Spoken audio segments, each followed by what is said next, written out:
Back in 2007, I was a student at UNT, majoring in the incredibly lucrative field of drawing and painting.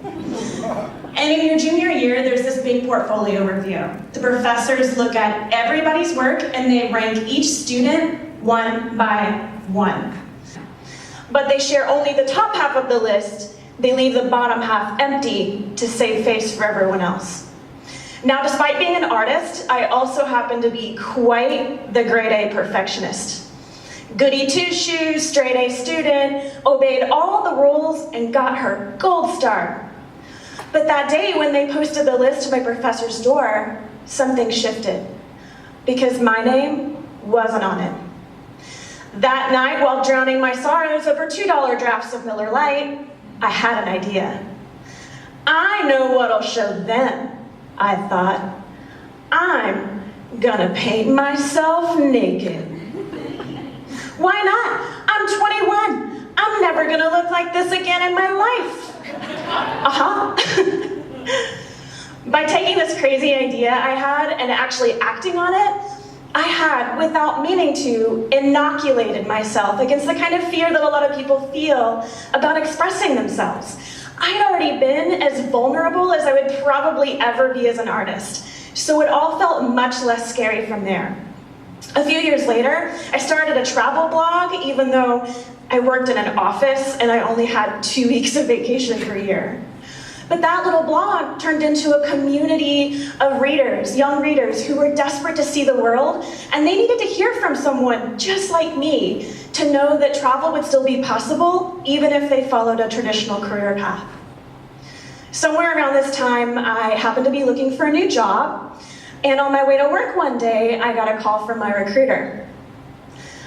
"I just got off a call," she said, "with that company you have an interview scheduled with next week. They don't want you to come in after all. Seems they found your website with all your nudie paintings." She then suggested as a favor to me that I take my website down. So I told her, "Tough titty." And thank God I did, because I would not be standing here in front of you all otherwise. Keeping my art visible to the world shaped the rest of my career. It put me on a collision course of my creative destiny, not just making art and writing, but also developing a new passion, helping businesses market to people in a way that doesn't suck. What I experienced in those early days of social media feels a lot like what's happening to the internet today. Right now, social media is filled with these overly curated, hyper-perfect Instagram feeds. But at the same time, we're also seeing an increase in less filtered, less perfect, no makeup stories sharing the raw reality of our lives. Formats like Instagram stories and Snapchat and live video are encouraging us to be a little bit more human with each other.